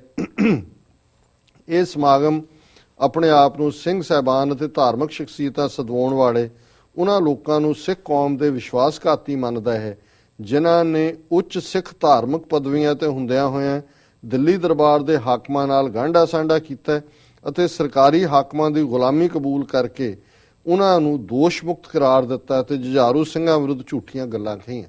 ਹੁਣ ਇਹ ਉਸ ਵੇਲੇ ਦੇ ਅਕਾਲ ਤਖਤ ਦੇ ਜਥੇਦਾਰ ਗਿਆਨੀ ਕਿਰਪਾਲ ਸਿੰਘ ਤੇ ਹੈੱਡ ਗ੍ਰੰਥੀ ਦਰਬਾਰ ਸਾਹਿਬ ਗਿਆਨੀ ਸਾਹਿਬ ਸਿੰਘ ਚਮਕ, ਜਿਨ੍ਹਾਂ ਨੇ ਪਹਿਲਾਂ ਗਿਆਨੀ ਜ਼ੈਲ ਸਿੰਘ ਬੂਟਾ ਸਿੰਘ ਨੂੰ ਤਨਖਾਹੀਆ ਕਰਾਰ ਦਿੱਤਾ, ਗੁਰਦੁਆਰਾ ਸ਼ਹੀਦਾਂ 'ਚ ਸਮਾਗਮ ਹੋਇਆ, ਫਿਰ ਡੀਲ ਹੋਈ। ਆ ਤਰਲੋਚਨ ਸਿੰਘ ਜਿਹੜਾ ਮਾਈਨੋਰਟੀ ਕਮਿਸ਼ਨ ਦਾ ਚੇਅਰਮੈਨ ਵੀ ਬਣਦਾ ਹੈ ਤੇ ਹਰ ਥਾਂ ਪਹੁੰਚਿਆ ਹੁੰਦਾ, ਇਹ ਵਿਚੋਲਾ ਸੀ। ਇਹਦੇ ਰਾਹੀਂ ਕਿੰਨੇ ਪੈਸੇ ਦੀ ਡੀਲ ਹੋਈ, ਇੱਕ ਅੱਧੇ ਕਿਸੇ ਦੇ ਮੁੰਡਿਆਂ ਨੂੰ ਮੈਡੀਕਲ ਕਾਲਜ 'ਚ ਨੋਮੀਨੇਟ ਕੀਤਾ ਜਾਂ ਕਰਵਾਇਆ ਉਹਨਾਂ ਨੇ, ਔਰ ਇਹਨਾਂ ਨੇ ਫਿਰ ਉਹ ਜਿਹੜਾ ਉਹਨੂੰ ਜ਼ੈਲ ਸਿੰਘ ਨੂੰ ਬਣਾਇਆ ਹੋਇਆ ਸੀ ਤਨਖਾਹੀਆ ਵਾਪਸ ਲੈ ਕੇ ਉਹਨੂੰ ਜਿਵੇਂ ਸੌਦਾ ਸਾਧ ਨੂੰ ਮਾਫੀਨਾਮਾ ਦਿੱਤਾ, ਇਹੋ ਜਿਹਾ ਹੀ ਜ਼ੈਲ ਸਿੰਘ ਨੂੰ ਦਿੱਤਾ। ਸੋ ਇਹਨਾਂ ਬਾਰੇ ਵੀ ਇਹ ਗੱਲ ਬੜੀ ਸਪਸ਼ਟਤਾ ਦੇ ਨਾਲ ਹੈ ਕਿ ਭਾਈ ਇਹਨਾਂ ਨੇ ਕੌਮ ਦੇ ਨਾਲ ਜਥੇਦਾਰਾਂ ਨੇ ਵਿਸ਼ਵਾਸਘਾਤ ਕੀਤਾ। ਆਪਣੇ ਉੱਚ ਅਹੁਦਿਆਂ ਦੀ ਮਰਿਆਦਾ ਨੂੰ ਭੰਗ ਕਰਨ ਸਦਕਾ ਇਹ ਸਮਾਗਮ ਗਿਆਨੀ ਕਿਰਪਾਲ ਸਿੰਘ ਨੂੰ ਦੋਸ਼ੀ ਮੰਨਦਾ ਹੋਇਆ ਇਹਨਾਂ ਨੂੰ ਇਹਨਾਂ ਪਦਵੀਆਂ ਤੋਂ ਸੇਵਾ ਮੁਕਤ ਕਰਦਾ ਹੈ ਅਤੇ ਸੰਤਾ ਸਿੰਘ ਨਿਹੰਗ ਨੂੰ ਕੌਮ ਦਾ ਗਦਾਰ ਕਰਾਰ ਦਿੰਦਾ ਹੈ। ਇਹ ਵੀ ਯਾਦ ਰਹੇ ਵੀ ਇਹੀ ਗਿਆਨੀ ਕਿਰਪਾਲ ਸਿੰਘ ਤਖਤ ਦਾ ਜਥੇਦਾਰ ਸੀ ਅਕਾਲ ਤਖਤ ਦਾ ਉਦੋਂ ਜੂਨ 84 ਦਾ ਹਮਲਾ ਹੋਇਆ, ਔਰ ਇਹਨੇ ਕੈਮਰਿਆਂ ਦੇ ਸਾਹਮਣੇ ਖਲੋ ਕੇ ਲਿਖਤ ਜਿਹੜੀ ਪੜ੍ਹੀ ਕਿ ਤੋਸ਼ਾਖਾਨਾ ਠੀਕ ਹੈ, ਕੋਠਾ ਸਾਹਿਬ ਠੀਕ ਹੈ, ਕਿ ਕੋਈ ਨੁਕਸਾਨ ਨਹੀਂ ਹੋਇਆ। ਸੋ ਇਹਨਾਂ ਨੂੰ ਵੀ ਉਹਨਾਂ ਨੇ ਕਿਹਾ ਕਿ ਭਾਈ ਇਹਨਾਂ ਨੂੰ, ਤੇ ਸੰਤਾ ਸਿੰਘ ਨਿਹੰਗ ਉਹ ਸੀ ਜਿਹਨੇ ਸਰਕਾਰ ਦੇ ਕਹਿਣ ਤੇ ਕਾਰ ਸੇਵਾ ਦਾ ਚਿਹਰੇ ਰੱਖੇ ਹੋਏ ਸੀ ਨਿਹੰਗਾਂ ਦੇ ਕਰਵਾ ਤੇ, ਜਿਵੇਂ ਮੈਂ ਕਿਹਾ ਤੇਜਵੰਤ ਸਕਿਪਰ ਕੰਪਨੀ ਸੀ ਜਿਹਨੇ 2-3 ਕਰੋੜ ਲਾਇਆ ਔਰ ਬੂਟਾ ਸਿੰਘ ਉਹਨੂੰ ਸੁਪਰਵਾਈਜ਼ ਕਰ ਰਿਹਾ ਸੀ, ਸਰਕਾਰ ਨੇ ਇਹ ਬਣਾਇਆ। ਇਹ ਸਮਾਗਮ ਭਾਈ ਜਸਬੀਰ ਸਿੰਘ ਜੀ ਨੂੰ ਜੋ ਸਾਗਰ ਜੇਲ੍ਹ ਵਿੱਚ ਨਜ਼ਰਬੰਦ ਹਨ ਸ਼੍ਰੀ ਅਕਾਲ ਤਖਤ ਸਾਹਿਬ ਜੀ ਦਾ ਜਥੇਦਾਰ ਨਿਯੁਕਤ ਕਰਦਾ ਹੈ। ਉਹਨਾਂ ਦੀ ਗੈਰ ਹਾਜ਼ਰੀ ਵਿੱਚ ਭਾਈ ਗੁਰਦੇਵ ਸਿੰਘ ਜੀ ਕੌਂਕੇ ਕਲਾਂ ਕਾਇਮ ਮੁਕਾਮ ਜਥੇਦਾਰ ਹੋਣਗੇ। ਇਹ ਸਮਾਗਮ ਸ਼੍ਰੀ ਹਰਮੰਦਰ ਸਾਹਿਬ ਦੇ ਮੁੱਖ ਗ੍ਰੰਥੀ ਗਿਆਨੀ ਸੇਵਾ ਸਿੰਘ ਨੂੰ ਮੁਕਤ ਕਰਕੇ ਉਹਨਾਂ ਦੀ ਥਾਂ ਭਾਈ ਬਖਸ਼ੀਸ਼ ਸਿੰਘ ਨੂੰ ਸ਼੍ਰੀ ਹਰਮੰਦਰ ਸਾਹਿਬ ਦਾ ਮੁੱਖ ਗ੍ਰੰਥੀ ਨਿਯੁਕਤ ਕਰਦਾ ਹੈ। ਸੋ ਜ਼ਾਹਰ ਹੈ ਕਿ ਜਸਬੀਰ ਸਿੰਘ ਰੋਡੇ ਨੂੰ ਜਥੇਦਾਰ ਬਣਾਇਆ ਸੀ। ਇਹ ਵੱਖਰੀ ਗੱਲ ਹੈ ਕਿ ਬਾਅਦ ਚ ਰੋਡੇ ਹੋਰਾਂ ਨੇ ਕਿਹੜੇ ਗੁੱਲ ਖਿਲਾਏ, ਇਹ ਇੱਕ ਡਿਫਰੈਂਟ ਕਹਾਣੀ ਹੈ, ਪਰ ਇਸ ਗੱਲ ਦੇ ਵਿੱਚ ਕੋਈ ਦੋ ਰਾਵਾਂ ਨਹੀਂ ਨੇ ਕਿ ਦੂਸਰੇ ਜਿਨ੍ਹਾਂ ਨੂੰ, ਕਿਉਂਕਿ ਜਸਬੀਰ ਸਿੰਘ ਰੋਡੇ ਜੇਲ੍ਹ 'ਚ ਸੀ, ਭਾਈ ਗੁਰਦੇਵ ਸਿੰਘ ਕੌਂਕੇ ਕਲਾਂ ਉਹਨਾਂ ਨੂੰ ਐਕਟਿੰਗ ਜਥੇਦਾਰ ਬਣਾਇਆ ਸੀ, ਔਰ ਭਾਈ ਗੁਰਦੇਵ ਸਿੰਘ ਕੌਂਕੇ ਨੇ ਬਹੁਤ ਸੇਵਾ ਕੀਤੀ ਸੰਘਰਸ਼ ਦੀ, ਔਰ ਬਾਅਦ ਦੇ ਵਿੱਚ ਉਹਨਾਂ ਨੂੰ ਬਹੁਤ ਟੌਰਚਰ ਕਰਕੇ ਸਵਰਨੇ ਘੋਟਣੇ ਨੇ ਜਿਹੜਾ ਸ਼ਹੀਦ ਕਰ ਦਿੱਤਾ ਸੀ, ਔਰ ਉਹਨਾਂ ਦਾ ਮ੍ਰਿਤਕ ਸਰੀਰ ਨਹੀਂ ਸੀ ਦਿੱਤਾ ਗਿਆ। ਔਰ ਇਹ ਜਦੋਂ ਅਸੀਂ ਅਕਾਲ ਤਖਤ ਸਾਹਿਬ ਦੇ ਸ਼ਹੀਦ ਜਥੇਦਾਰਾਂ ਦੀ ਗੱਲ ਕਰਾਂਗੇ ਭਵਿੱਖ ਦੇ ਵਿੱਚ ਕਿ ਕਿਹੜੇ ਰੂਬਰੂ ਖਲੋਤੇ, ਜਿੱਥੇ ਅਕਾਲੀ ਫੂਲਾ ਸਿੰਘ ਦਾ ਜ਼ਿਕਰ ਹੁੰਦਾ ਹੈ, ਭਾਈ ਗੁਰਦੇਵ ਸਿੰਘ ਕੌਂਕੇ ਨੇ ਜਿਹੜੀ ਹੈ ਉਹ ਸਾਲਮ ਕੌਮੀ ਨਿਸ਼ਾਨੇ ਵੱਲ ਤੁਰਦਿਆਂ ਸ਼ਹਾਦਤ ਪਾਈ। ਇਹ ਸਮਾਗਮ ਲੌਂਗੋਵਾਲ ਰਾਜੀਵ ਸਮਝੌਤੇ ਨੂੰ ਰੱਦ ਕਰਦਾ ਹੈ, ਕਿਉਂਕਿ ਇਹ ਸਮਝੌਤਾ ਸਿੱਖਾਂ ਨਾਲ ਵਿਸ਼ਵਾਸਘਾਤ ਹੈ ਅਤੇ ਸ਼੍ਰੀ ਅਨੰਦਪੁਰ ਸਾਹਿਬ ਦੇ ਮਤੇ ਦੀ ਪੂਰਨ ਪ੍ਰਾਪਤੀ ਦੇ ਆਪਣੇ ਮਿੱਥੇ ਹੋਏ ਨਿਸ਼ਾਨੇ ਦੇ ਕਿਧਰੇ ਨੇੜੇ ਵੀ ਨਹੀਂ ਢੁਕਦਾ। ਇਹ ਸਮਾਗਮ ਪੂਰੀ ਦ੍ਰਿੜਤਾ ਨਾਲ ਐਲਾਨ ਕਰਦਾ ਹੈ ਕਿ ਆਪਣੇ ਹੱਕਾਂ ਦੀ ਪ੍ਰਾਪਤੀ ਲਈ ਸਿੱਖਾਂ ਦਾ ਸੰਘਰਸ਼ ਜਾਰੀ ਹੈ ਅਤੇ ਇਸ ਲਈ ਉਹ ਭਾਰਤ ਤੇ ਸਾਰੀ ਦੁਨੀਆ ਵਿੱਚ ਉਹਨਾਂ ਸਾਰੇ ਲੋਕਾਂ ਦਾ ਸਹਿਯੋਗ ਪ੍ਰਾਪਤ ਕਰਦੇ ਹੋਏ ਲੜਨਗੇ ਤੇ ਉਹਨਾਂ ਨੂੰ ਸਹਿਯੋਗ ਦੇਣਗੇ ਜਿਹੜੇ ਆਪਣੇ ਹੱਕਾਂ ਤੇ ਆਤਮਾ ਦੀ ਆਵਾਜ਼ ਦੇ ਖੁੱਲੇ ਡੁੱਲੇ ਪ੍ਰਗਟਾਵੇ ਲਈ ਜੂਝ ਰਹੇ ਹਨ। ਇਹ ਸਮਾਗਮ ਸਪਸ਼ਟ ਕਰਨਾ ਚਾਹੁੰਦਾ ਹੈ ਕਿ ਸਿੱਖਾਂ ਦਾ ਕਿਸੇ ਦੂਸਰੇ ਧਰਮ, ਫਿਰਕੇ, ਜ਼ਾਤ, ਨਸਲ ਜਾਂ ਇਲਾਕਾਈ ਵਸੋਂ ਨਾਲ ਕੋਈ ਝਗੜਾ ਨਹੀਂ ਹੈ, ਪਰ ਉਹ ਆਪਣੇ ਹੱਕ ਖੋਹਣ ਵਾਲੇ ਦੁਸ਼ਟਾਂ ਦੇ ਜ਼ਬਰ ਦਾ ਪੂਰੀ ਦ੍ਰਿੜਤਾ ਨਾਲ ਉੱਤਰ ਦੇਣਗੇ। ਔਰ ਇਹ ਬੜੀ ਇੰਪੋਰਟੈਂਟ ਸਟੇਟਮੈਂਟ ਹੈ। ਅਸੀਂ ਵੀ ਅਕਸਰ ਇਸ ਪ੍ਰੋਗਰਾਮ 'ਚ ਕਹਿੰਦੇ ਹਾਂ ਕਿ ਭਾਈ ਸਾਡੀ ਲੜਾਈ ਕੋਈ ਹਿੰਦੂਆਂ ਜਾਂ ਹਿੰਦੂ ਧਰਮ ਨਾਲ ਨਹੀਂ। ਜਿਵੇਂ 18ਵੀਂ ਸਦੀ ਜਦੋਂ ਸਿੱਖ ਜੂਝੇ, ਪੂਰੀ ਇੱਕ ਸਦੀ ਘੱਲੂਘਾਰਿਆਂ 'ਚੋਂ ਅਸੀਂ ਗੁਜ਼ਰੇ, ਤੇ ਸਾਡੀ ਲੜਾਈ ਕੋਈ ਇਸਲਾਮ ਨਾਲ ਨਹੀਂ ਸੀ। ਲੜਾਈ ਭਾਵੇਂ ਮੁਗਲ ਸਨ, ਅਫਗਾਨ ਸਨ, ਉਹ ਇਸਲਾਮ ਨੂੰ ਮੰਨਣ ਵਾਲੇ ਸਨ, ਪਰ ਸਾਡੀ ਲੜਾਈ ਜ਼ੁਲਮ ਦੇ ਖਿਲਾਫ ਸੀ। ਇਸੇ ਤਰ੍ਹਾਂ ਅੱਜ ਹਿੰਦੂਤਵੀ ਵਿਚਾਰਧਾਰਾ ਨੂੰ ਲਾਗੂ ਕਰਨ ਵਾਲੀਆਂ ਤਾਕਤਾਂ ਦੇ ਕੋਲ ਦਿੱਲੀ ਦੀ ਪਾਵਰ ਹੈ। ਇੰਦਰਾ ਗਾਂਧੀ ਵੀ ਉਹਨਾਂ ਦੀ ਹੱਥ ਠੋਕਾ ਸੀ, ਜਿਨੇ ਉਹਨਾਂ ਦੇ ਕਹਿਣ ਤੇ ਹੀ ਦਰਬਾਰ ਸਾਹਿਬ ਤੇ ਹਮਲਾ ਕੀਤਾ, ਪਰ ਫਿਰ ਵੀ ਖਾਲਸਾ ਜਾਂ ਸਿੱਖ ਕਾਨਸੈਪਟ ਕਿਸੇ ਇਸ ਕਿਸਮ ਦੀ ਜਿਹੜੀ ਕੋਈ ਵੀ ਨਫ਼ਰਤ ਭਰੀ ਗੱਲ ਹੈ ਉਹਦੇ ਯਕੀਨ ਨਹੀਂ ਰੱਖਦਾ। ਸੋ ਅੱਜ ਵੀ ਸਾਡੀ ਲੜਾਈ ਇੰਡੀਅਨ ਸਟੇਟ ਨਾਲ ਹੈ, ਜ਼ੁਲਮ ਦੇ ਨਾਲ ਹੈ, ਨਾ ਕਿ ਹਿੰਦੂਆਂ ਦੇ ਨਾਲ ਜਾਂ ਹਿੰਦੂ ਧਰਮ ਨਾਲ ਹੈ। ਔਰ ਇਹੀ ਗੱਲ ਇਸ ਸਰਬੱਤ ਖਾਲਸੇ ਦੇ ਗੁਰਮਤੇ 'ਚ ਵੀ ਸਪਸ਼ਟ ਹੈ। ਇਹ ਸਮਾਗਮ ਸਪਸ਼ਟ ਕਰਦਾ ਹੈ ਕਿ ਪੰਜਾਬੋਂ ਬਾਹਰ ਰਹਿ ਗਏ ਸਿੱਖ ਵਸੋਂ ਵਾਲੇ ਇਲਾਕੇ ਹਰ ਹਾਲਤ ਵਿੱਚ ਪੰਜਾਬ ਅੰਦਰ ਸ਼ਾਮਲ ਕੀਤੇ ਜਾਣਗੇ। ਪੰਜਾਬ ਦੇ ਪਾਣੀਆਂ, ਬਿਜਲੀ, ਡੈਮਾਂ ਆਦਿ ਤੇ ਕਿਸੇ ਦੂਸਰੇ ਰਾਜ ਦਾ ਹੱਕ ਨਹੀਂ ਮੰਨਿਆ ਜਾਵੇਗਾ ਅਤੇ Bhakra dam, Beas Sutlej link project, Rajasthan feeder ਅਤੇ ਸਤਲੁਜ ਯਮੁਨਾ ਲਿੰਕ ਨਹਿਰ ਆਦਿ ਰਾਹੀਂ ਪੰਜਾਬ ਦੇ ਬਿਜਲੀ ਤੇ ਪਾਣੀ ਖੋਹਣ ਦੇ ਸਾਰੇ ਯਤਨ ਫੇਲ ਕੀਤੇ ਜਾਣਗੇ। ਇਸ ਤਰ੍ਹਾਂ ਪੰਜਾਬ ਦੀ ਕਿਰਸਾਨੀ ਦੀ ਸਾਮਰਾਜੀ ਆਰਥਿਕ ਲੁੱਟ ਨੂੰ ਰੋਕਿਆ ਜਾਵੇਗਾ ਅਤੇ ਉਹਨਾਂ ਦੀ ਠੀਕ ਦਰਾਂ ਤੇ ਖੇਤੀ ਲਈ ਲੋੜੀਂਦੀਆਂ ਵਸਤਾਂ ਦੀ ਸਪਲਾਈ ਅਤੇ ਉਹਨਾਂ ਦੀਆਂ ਜਨਸਾਂ ਦੇ ਯੋਗ ਭਾਅ ਦਿਵਾਏ ਜਾਣਗੇ। ਸੋ ਜ਼ਾਹਰ ਹੈ ਕਿ ਜਦੋਂ ਖਾਲਿਸਤਾਨ ਜਾਂ ਜਿਹੜਾ ਆਜ਼ਾਦ ਪੰਜਾਬ ਦੀ ਗੱਲ ਹੁੰਦੀ ਹੈ ਤੇ ਉਹਦੇ 'ਚ ਇਕੱਲੇ ਸਾਡੇ ਧਾਰਮਿਕ ਇਸ਼ੂ ਸ਼ਾਮਲ ਨਹੀਂ, ਆਰਥਿਕਤਾ ਕਿਸੇ ਵੀ ਕੌਮ, ਕਿਸੇ ਵੀ ਨੇਸ਼ਨ ਦੀ ਰੀੜ੍ਹ ਦੀ ਹੱਡੀ ਹੁੰਦੀ ਹੈ। ਪੰਜਾਬ ਦੇ ਵਿੱਚ ਕੋਈ ਸੋਨਾ, ਚਾਂਦੀ, ਕੋਲਾ, ਕੋਈ ਹੋਰ ਧਾਤ ਨਹੀਂ ਹੈ। ਸਾਡੀ ਇੱਕੋ ਇੱਕ ਕੁਦਰਤੀ ਦੌਲਤ ਪਾਣੀ ਹੈ, ਜਿਹਨੂੰ ਕਿ ਜਿਸ ਤਰੀਕੇ ਦੇ ਨਾਲ ਲੁੱਟਿਆ ਜਾ ਰਿਹਾ ਹੈ, ਰਾਜਸਥਾਨ ਨੂੰ ਫਰੀ ਜਾਂਦਾ ਹੈ। ਹੁਣ ਪੰਜਾਬ ਦੇ ਤਿੰਨਾਂ ਦਰਿਆਵਾਂ 'ਚ ਸਤਲੁਜ, ਬਿਆਸ, ਰਾਵੀ, ਜਿਹੜੇ ਕਿ 1960 ਦੀ ਇੰਡਸ ਵਾਟਰ ਟ੍ਰੀਟੀ ਥੱਲੇ ਪੰਜਾਬ ਨੂੰ ਮਿਲੇ, 16.5 ਮਿਲੀਅਨ ਏਕੜ ਫੁੱਟ ਪਾਣੀ ਜਿਹੜਾ ਉਹ ਉਹਨਾਂ 'ਚ ਜਨਰੇਟ ਹੁੰਦਾ ਹੈ। ਹੁਣ ਉਹਦੇ 'ਚੋਂ 8.5 ਮਿਲੀਅਨ ਏਕੜ ਫੁੱਟ ਰਾਜਸਥਾਨ ਨੂੰ ਮੁਫਤ ਜਾਂਦਾ ਹੈ, ਜਿਹੜਾ ਰਾਈਪੇਰੀਅਨ ਵੀ ਨਹੀਂ ਹੈ, ਕੋਈ ਦਰਿਆ ਦੇ ਕੰਢੇ ਨਹੀਂ ਹੈ। 3.5 ਮਿਲੀਅਨ ਏਕੜ ਫੁੱਟ ਹਰਿਆਣੇ ਨੂੰ ਜਾਂਦਾ ਹੈ। ਇਹ ਕਿ ਜੀ ਹਰਿਆਣਾ ਪੰਜਾਬ ਦਾ ਹਿੱਸਾ ਸੀ, ਭਾਈ ਜੇ ਪੰਜਾਬ ਦਾ ਚਲੋ ਦੇ ਦਿਓ, ਤੇ ਫਿਰ ਯਮੁਨਾ ਜਿਹੜੀ ਹੈ ਉਹ ਹਰਿਆਣੇ ਚੋਂ ਲੰਘਦੀ ਹੈ, ਫਿਰ ਯਮੁਨਾ ਚੋਂ ਕਿਉਂ ਨਹੀਂ ਪੰਜਾਬ ਨੂੰ ਪਾਣੀ ਮਿਲਦਾ? ਕਿਉਂਕਿ ਹਰਿਆਣਾ ਪੰਜਾਬ ਦਾ ਹੀ ਹਿੱਸਾ ਸੀ ਕਿਸੇ ਵੇਲੇ। ਸੋ ਇਸੇ ਤਰ੍ਹਾਂ ਚੰਡੀਗੜ੍ਹ, ਦਿੱਲੀ, ਇਹ ਬਿਜਲੀ ਪਾਣੀ ਮੁਫਤ ਪੰਜਾਬ ਦਾ। ਸੋ ਇਹ ਜਿਹੜੀ ਆਰਥਿਕ ਲੁੱਟ ਹੈ ਔਰ ਇਸ ਨੂੰ ਅਸੀਂ ਰੋਕਾਂਗੇ। ਔਰ ਕਿਰਸਾਨੀ ਅੱਜ ਕਿਵੇਂ ਪੰਜਾਬ ਦੇ ਕਿਸਾਨ, ਜਿਨ੍ਹਾਂ 'ਚ ਬਹੁ ਗਿਣਤੀ ਸਿੱਖਾਂ ਦੀ ਹੈ, ਆਤਮਘਾਤ ਕਰ ਰਹੇ ਨੇ, ਕਿਵੇਂ ਕੀਟਨਾਸ਼ਕ ਦਵਾਈਆਂ ਦੇ ਨਾਂ ਥੱਲੇ ਚਿੱਟੀ ਸੁੰਡੀ ਜਿਹੜੀ ਇਹ ਚਬੜੀ ਹੋਈ ਹੈ ਸਾਨੂੰ ਬੇਈਮਾਨ, ਕਿਵੇਂ ਨਰਮੇ ਦੀ ਜਿਹੜੀ ਫਸਲ ਹੈ ਉਹ ਤਬਾਹ ਕਰਵਾਈ ਹੈ ਇਹਨਾਂ ਨੇ ਜਾਲੀ ਕੀਟਨਾਸ਼ਕ ਦੇ ਕੇ। ਸੋ ਇਹ ਸਾਰਾ ਬੇਸ ਜਦੋਂ ਅਸੀਂ ਇੱਕ ਆਜ਼ਾਦ ਦੇਸ਼ ਦੀ ਗੱਲ ਕਰਦੇ ਹਾਂ ਤੇ ਸਾਡੇ ਸਾਹਮਣੇ ਸਮਾਜ ਦਾ ਹਰ ਵਰਗ, ਉਸ ਦੀ ਭਲਾਈ ਦੀ ਗੱਲ ਹੈ। ਔਰ ਸਰਬੱਤ ਖਾਲਸੇ ਦਾ ਗੁਰਮਤਿ ਹੈ, ਜਿਹਨੂੰ ਦੇਸ਼ ਧਰੋਹ ਦਾ ਨਾਂ ਦਿੱਤਾ ਹੈ ਇਹਨਾਂ ਨੇ, ਇਹ ਇਹਨਾਂ ਗੱਲਾਂ ਦੀ ਵਕਾਲਤ ਕਰਦੇ। ਇਹ ਸਮਾਗਮ ਇੱਕ ਵਾਰ ਫਿਰ ਇਹ ਗੱਲ ਸਪਸ਼ਟ ਕਰ ਦੇਣੀ ਚਾਹੁੰਦਾ ਹੈ ਕਿ ਇੱਕੋ ਓੰਕਾਰ ਸਤਨਾਮ ਦੇ ਧਾਰਨੀ ਸਿੱਖਾਂ ਦਾ ਧਰਮ, ਰਾਜਨੀਤੀ ਤੇ ਗੁਰਧਾਮ ਇਹ ਅਨਿੱਖੜ ਅੰਗ ਹਨ ਅਤੇ ਉਹ ਇਹਨਾਂ ਦੀ ਵਰਤੋਂ ਪੰਥਕ ਨਵ ਉਸਾਰੀ ਲਈ ਕਰਦੇ ਹੀ ਰਹਿਣਗੇ ਅਤੇ ਸਿੱਖ ਆਪਣਾ ਸ਼ਸਤਰਧਾਰੀ ਹੋਣ ਦਾ ਹੱਕ ਤੇ ਗੁਰਧਾਮਾਂ ਵਿੱਚ ਸ਼ਸਤਰਾਂ ਤੇ ਪਾਬੰਦੀ ਨੂੰ ਪ੍ਰਵਾਨ ਨਹੀਂ ਕਰਦੇ। ਕਿਉਂਕਿ ਜ਼ਾਹਰ ਹੈ ਕਿ ਸ਼ਸਤਰ ਸਾਡਾ ਪੰਜ ਕਕਾਰੀ ਰੂਪ ਹੈ। ਸਾਡੇ ਤਖਤਾਂ ਤੇ ਸ਼ਸਤਰਾਂ ਦੇ ਦਰਸ਼ਨ ਕਰਵਾਏ ਜਾਂਦੇ ਨੇ। ਇਹਨਾਂ ਤਖਤਾਂ ਦੀ ਜਿਹੜੀ ਹੈ ਸੈਂਕਟਿਟੀ ਲਈ ਬੀਤੇ ਸਮੇਂ ਤੋਂ ਹੁਣ ਤੱਕ ਸ਼ਹੀਦੀਆਂ ਸਿੰਘਾਂ ਨੇ ਪਾਈਆਂ ਤੇ ਕੋਈ ਇਹ ਕਹੇ, ਔਰ ਹਰ ਜੂਨ 84 ਦੇ ਜਦੋਂ ਯਾਦ ਹੁੰਦੀ ਹੈ ਉਦੋਂ ਸ਼੍ਰੋਮਣੀ ਕਮੇਟੀ ਦਾ ਪ੍ਰਧਾਨ ਬਿਆਨ ਦੇ ਰਿਹਾ ਹੁੰਦਾ ਜੀ ਅਸੀਂ ਅੰਦਰ ਹਥਿਆਰ ਨਹੀਂ ਜਾਣ ਦਿਆਂਗੇ, ਕਿਰਪਾਨਾਂ ਵੀ ਵੱਡੀਆਂ ਨਹੀਂ ਜਾਣਗੇ। ਸੋ ਇਹੋ ਜਿਹੀ ਹੱਥ ਠੋਕਿਆਂ ਤੋਂ ਕੰਮ ਇਹਨਾਂ ਨੇ ਲਏ ਨੇ, ਪਰ ਇਹ ਗੁਰਮਤਾ ਸਪਸ਼ਟ ਕਰਦਾ ਹੈ ਕਿ ਸ਼ਸਤਰ ਜਿਹੜੇ ਨੇ ਇਹ ਸਾਡਾ ਮੁੱਢਲਾ ਹੱਕ ਹੈ। ਔਰ ਜਿਵੇਂ ਅਮਰੀਕਾ 'ਚ second amendment right to wear and bear arms, ਔਰ 10ਵੇਂ ਪਾਤਸ਼ਾਹ ਦਾ ਇਹ ਹੁਕਮ ਹੈ ਕਿ ਸ਼ਸਤਰ ਜਿੰਨੇ ਚੁੱਕੇ ਜਾਂਦੇ ਨੇ ਚੁੱਕੋ। ਔਰ ਜਦੋਂ ਅਸੀਂ ਨਿਹੰਗ ਸਿੰਘ ਦੇਖਦੇ ਹਾਂ, ਭਾਵੇਂ ਅੱਜ ਬਹੁਤੇ ਭੰਗੇ ਹੋਏ ਨੇ, ਲੇਕਿਨ ਮਤਲਬ ਹੀ ਇਹ ਸੀ ਜਿਹਨੂੰ ਅੰਗਰੇਜ਼ੀ 'ਚ ਕਹਿੰਦੇ ਨੇ ਆਰਮ ਟੂ ਦਾ ਟੀਥ, ਸਿਰ ਤੋਂ ਪੈਰਾਂ ਤੱਕ ਉਹਨਾਂ ਦੇ ਹਰ ਅੰਗ ਦੇ ਉੱਤੇ ਹਥਿਆਰ ਹੁੰਦਾ ਸੀ ਤਾਂ ਕਿ ਕਿਸੇ ਵੀ ਹਥਿਆਰ ਦੀ ਵਰਤੋਂ ਇੱਕ ਟੁੱਟ ਜਾਏ ਦੂਜਾ ਟੁੱਟ ਜਾਏ ਤੀਜਾ ਇਹ ਕਰ ਸਕਣ। ਸੋ ਇਸ ਗੱਲ ਦੀ ਐਡਵੋਕੇਸੀ ਕੀਤੀ ਗਈ ਹੈ ਕਿ ਸਾਡਾ ਹੱਕ ਹੈ ਕਿ ਵੀ ਅਸੀਂ ਸ਼ਸਤਰਧਾਰੀ ਹੋਣੇ। ਸੱਚ ਦੇ ਰਸਤੇ ਤੇ ਚੱਲਦਿਆਂ ਹੋਇਆਂ ਹੀ ਦੁਨੀਆ ਅੰਦਰ ਵਿਨਾਸ਼ਕਾਰੀ ਸ਼ਕਤੀਆਂ ਨੂੰ ਠੱਲ ਪਾਈ ਜਾ ਸਕਦੀ ਹੈ ਤੇ ਉਹਨਾਂ ਦੀ ਮਨੁੱਖਾਂ ਵੱਲੋਂ ਕੀਤੀ ਜਾ ਰਹੀ 10 ਨੋਹਾਂ ਦੀ ਕਿਰਤ ਕਮਾਈ ਨੂੰ ਭੰਗ ਦੇ ਪਾੜੇ ਰੋੜਨ ਦੀ ਪ੍ਰਵਿਰਤੀ ਰੋਕੀ ਜਾ ਸਕਦੀ ਹੈ ਅਤੇ ਦੁਨੀਆ ਵਿੱਚ ਸ਼ਾਂਤੀ ਕਾਇਮ ਕੀਤੀ ਜਾ ਸਕਦੀ ਹੈ। ਲਾਲਚ ਅਤੇ ਹਉਮੈ ਦੇ ਮਾਰੇ ਸਿੱਖ ਲੀਡਰ ਅਖਵਾਉਣ ਵਾਲੇ ਕੁਝ ਲੋਕਾਂ ਨੇ ਸ਼੍ਰੋਮਣੀ ਗੁਰਦੁਆਰਾ ਪ੍ਰਬੰਧਕ ਕਮੇਟੀ ਤੇ ਕਾਬਜ਼ ਹੋ ਕੇ ਸ਼ਰਧਾ ਦੇ ਰੂਪ ਵਿੱਚ ਗੋਲਕਾਂ ਵਿੱਚ ਆਈ ਮਾਇਆ ਨੂੰ ਆਪਣੇ ਨਿਜਵਾਦ ਧੜਿਆਂ ਤੇ ਰਾਜਨੀਤਿਕ ਉਦੇਸ਼ਾਂ ਲਈ ਵਰਤਣ ਦਾ ਘਿਨਾਉਣਾ ਤਰੀਕਾ ਅਪਣਾਇਆ ਹੋਇਆ ਹੈ।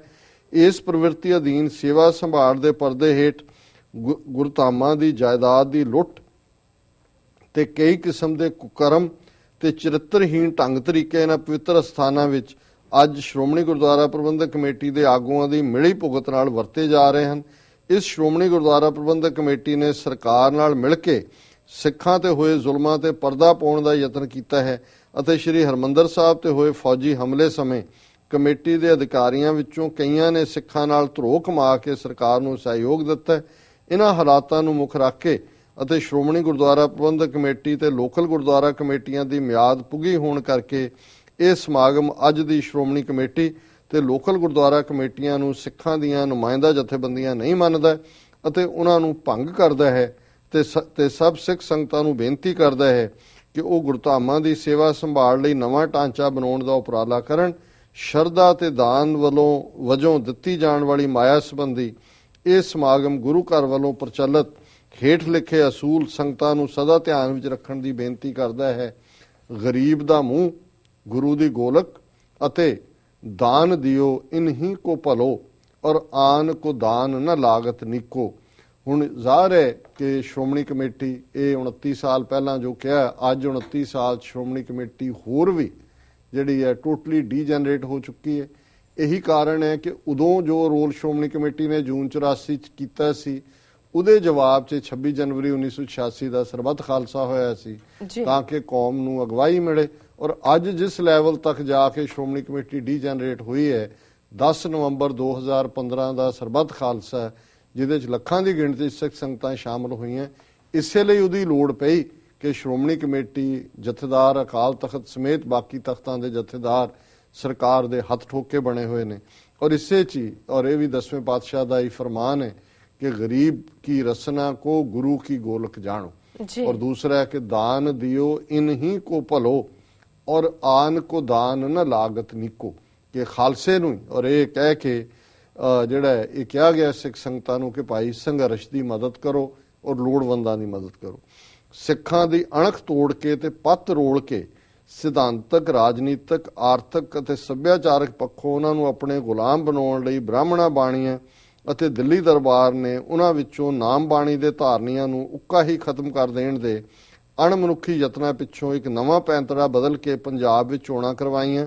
ਮੰਦੇ ਭਾਗਾਂ ਨੂੰ ਕਿਸੇ ਯੋਗ ਅਗਵਾਈ ਦੀ ਅਣਹੋਂਦ ਕਾਰਨ ਸਿੱਖ ਜੁਝਾਰੂ ਅਣਖੀਲੇ ਤੇ ਸੱਚੇ ਸੁੱਚੇ ਵੀਰ ਤੇ ਭੈਣਾਂ ਇਹਨਾਂ ਚੋਣਾਂ ਦੀ ਯੋਗ ਵਰਤੋਂ ਕਰਨ ਤੋਂ ਲਾਂਭੇ ਰਹਿ ਗਏ ਅਤੇ ਸਿੱਖ ਜਗਤ ਦੇ ਸਰਕਾਰ ਤੇ ਇੰਦਰਾ ਕਾਂਗਰਸ ਵਿਰੁੱਧ ਗੁੱਸੇ ਸਦਕਾ ਮੰਨੇ ਪਰਮੰਨੇ ਲਾਲਚੀ ਹਉਮੈ ਦੇ ਮਾਰੇ ਤੇ ਸਿੱਖਾਂ ਨਾਲ ਗਦਾਰੀ ਕਰਨ ਵਾਲਿਆਂ ਦਾ ਟੋਲਾ ਸੁਰਜੀਤ ਸਿੰਘ ਬਰਨਾਲਾ ਤੇ ਬਲਵੰਤ ਸਿੰਘ ਦੀ ਅਗਵਾਈ ਵਿੱਚ ਪੰਜਾਬ ਦੀ ਰਾਜ ਸੱਤਾ ਤੇ ਕਾਬਜ਼ ਹੋ ਗਿਆ।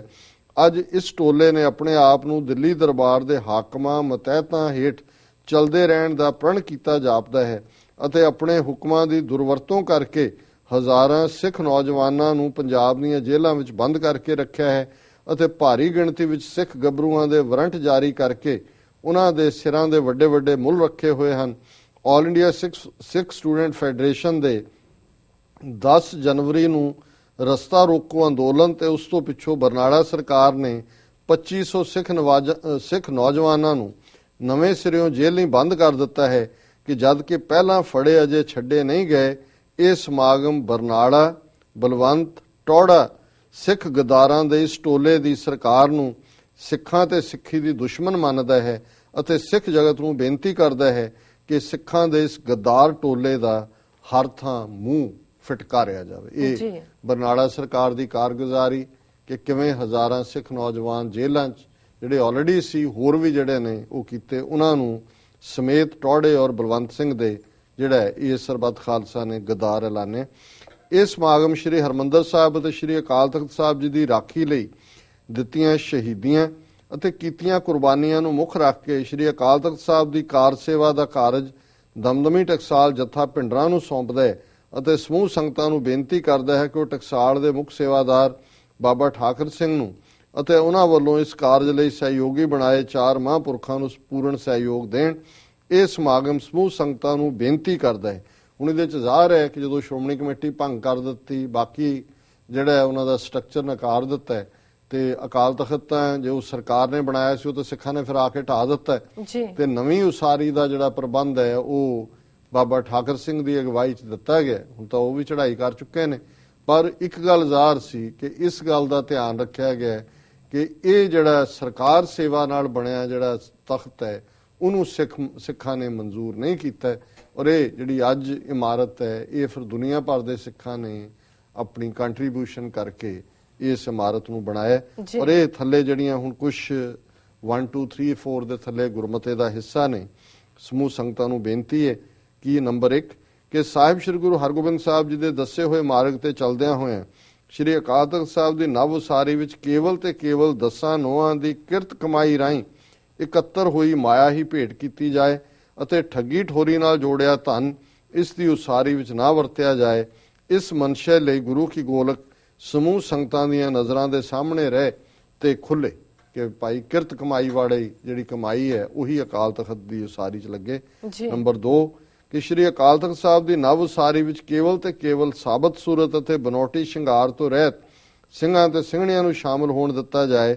ਨੰਬਰ 3 ਕਿਸੇ ਕਿਸਮ ਦਾ ਨਸ਼ਾ ਕਰਨ ਵਾਲੇ ਕਿਸੇ ਵਿਅਕਤੀ ਨੂੰ ਵੀ ਇਸ ਕਾਰ ਸੇਵਾ ਵਿੱਚ ਹਿੱਸਾ ਨਾ ਲੈਣ ਦਿੱਤਾ ਜਾਏ। ਨੰਬਰ 4 ਕਿ ਅਕਾਲ ਤਖਤ ਸਾਹਿਬ ਤੇ ਧਰਮਯੁੱਧ ਮੋਰਚੇ ਸਮੇਂ ਖਾਧੀਆਂ ਕਸਮਾਂ ਦੀ ਉਲੰਘਣਾ ਕਰਨ ਵਾਲਿਆਂ ਨੂੰ ਇਸ ਕਾਰ ਸੇਵਾ ਵਿੱਚ ਸ਼ਾਮਲ ਨਾ ਹੋਣ ਦਿੱਤਾ ਜਾਏ। ਨੰਬਰ 5 ਕਿ ਸ਼੍ਰੀ ਹਰਮੰਦਰ ਸਾਹਿਬ ਤੇ ਹੋਏ ਫੌਜੀ ਹਮਲੇ ਦਾ ਸਮਰਥਨ ਕਰਨ ਵਾਲੇ ਸਰਕਾਰੀ ਅਫਸਰਾਂ, ਰਾਜਨੀਤਿਕਾਂ ਤੇ ਆਪਣੇ ਆਪ ਨੂੰ ਧਾਰਮਿਕ ਆਗੂ ਸਦਵਾਉਣ ਵਾਲਿਆਂ ਤੇ ਉਸ ਦੀ ਸਰਕਾਰੀ ਨਵ ਉਸਾਰੀ ਕਰਾਉਣ ਤੇ ਉਸ ਦਾ ਸਮਰਥਨ ਕਰਨ ਵਾਲੇ ਲੋਕਾਂ ਨੂੰ ਇਸ ਕਾਰ ਸੇਵਾ ਵਿੱਚ ਹਿੱਸਾ ਨਾ ਲੈਣ ਦਿੱਤਾ ਜਾਏ। ਸੋ ਜ਼ਾਹਰ ਹੈ ਕਿ ਇਹ ਸੀ ਕਿ ਕਿਰਤੀ ਗੁਰਸਿੱਖ ਸੱਚਮੁੱਚ ਬਿਲੀਵਰ ਜਿਹੜੇ ਸਰਕਾਰ ਦੇ ਗਦਾਰ ਨਹੀਂ ਨੇ ਔਰ ਸਿਰਫ ਫੋਟੋ ਲਵਾਉਣ ਲਈ ਉੱਥੇ ਕਾਰ ਸੇਵਾ ਦੇ ਬਹਾਨੇ ਨਹੀਂ ਆਉਂਦੇ, ਉਹਨਾਂ ਸਾਰਿਆਂ ਨੂੰ ਨਕਾਰਿਆ। ਸਰਬੱਤ ਖਾਲਸਾ ਜੀ ਦਾ ਇਹ ਸਮਾਗਮ ਇੱਕ ਵਾਰ ਫੇਰ ਗੁਰੂ ਘਰ ਦੀਆਂ ਪਰੰਪਰਾਵਾਂ ਅਨੁਸਾਰ ਸ਼੍ਰੀ ਅਕਾਲ ਤਖਤ ਸਾਹਿਬ ਜੀ ਦੀ ਸਰਦਾਰੀ ਸਾਹਮਣੇ ਸਿਰ ਝੁਕਾਉਂਦਿਆਂ ਹੋਇਆਂ ਇਹ ਫੈਸਲਾ ਕਰਦਾ ਹੈ ਕਿ ਅੱਜ ਤੋਂ ਸਾਰੀਆਂ ਪੰਥਕ ਸਰਗਰਮੀਆਂ ਤੇ ਜਥੇਬੰਦੀਆਂ ਜਿਸ ਵਿੱਚ ਸਿੱਖ ਅਕਸ ਤੇ ਰਾਜਨੀਤੀ ਚਲਾਉਣ ਵਾਲੀਆਂ ਜਥੇਬੰਦੀਆਂ ਵੀ ਸ਼ਾਮਲ ਹਨ ਕੇਵਲ ਤੇ ਕੇਵਲ ਸ਼੍ਰੀ ਅਕਾਲ ਤਖਤ ਸਾਹਿਬ ਜੀ ਦੀ ਸਰਦਾਰੀ ਹੇਠ ਕੰਮ ਕਰਨਗੀਆਂ। ਇਸ ਮਨਸ਼ੇ ਦੀ ਪੂਰਤੀ ਲਈ ਸ਼੍ਰੀ ਅਕਾਲ ਤਖਤ ਸਾਹਿਬ ਜੀ ਦੇ 5 ਮੁੱਖ ਸੇਵਕਾਂ ਦੀ ਕਮੇਟੀ ਬਣਾਈ ਜਾਂਦੀ ਹੈ ਜੋ ਸਮੁੱਚੇ ਸਿੱਖ ਕੌਮ ਦੀ ਅਗਵਾਈ ਕਰੇਗੀ। ਭਾਈ ਧੰਨਾ ਸਿੰਘ, ਭਾਈ ਗੁਰਬਚਨ ਸਿੰਘ ਮਾਨੋਚਾਲ, ਭਾਈ ਗੁਰਦੇਵ ਸਿੰਘ ਉਸਮਾਨਵਾਲਾ, ਭਾਈ ਅਰੂੜ ਸਿੰਘ ਤੇ ਭਾਈ ਵਸਣ ਸਿੰਘ ਇਸ ਕਮੇਟੀ ਦੇ ਮੈਂਬਰ ਹੋਣਗੇ। ਇਸ ਕਮੇਟੀ ਦੀ ਸਹਾਇਤਾ ਲਈ ਸ਼੍ਰੀ ਅਕਾਲ ਤਖਤ ਸਾਹਿਬ ਜੀ ਦੇ ਸੇਵਕਾਂ ਦੀ ਇੱਕ ਵੱਡੀ ਕਮੇਟੀ ਥਾਪੀ ਜਾਂਦੀ ਹੈ ਜਿਸ ਦੇ ਮੈਂਬਰਾਂ ਦੇ ਨਾਵਾਂ ਦੀ ਲਿਸਟ ਵੱਖਰੀ ਦਿੱਤੀ ਜਾ ਰਹੀ ਹੈ। ਇਸ ਨਵੀਂ ਬਣੀ ਸੰਸਥਾ ਦਾ ਸਕੱਤਰੇਤ ਸ਼੍ਰੋਮਣੀ ਅਕਾਲੀ ਦਲ ਦੇ ਦਫ਼ਤਰ ਵਿੱਚ ਹੋਵੇਗਾ ਅਤੇ ਇਹ ਸਮਾਗਮ ਜਥੇਦਾਰ ਜਗਦੇਵ ਸਿੰਘ ਤਲਵੰਡੀ ਨੂੰ ਬੇਨਤੀ ਕਰਦਾ ਹੈ ਕਿ ਉਹ ਇਸ ਦਫ਼ਤਰ ਦੀ ਇਮਾਰਤ ਇਸ ਸੰਸਥਾ ਨੂੰ ਸੌਂਪ ਦੇਣ।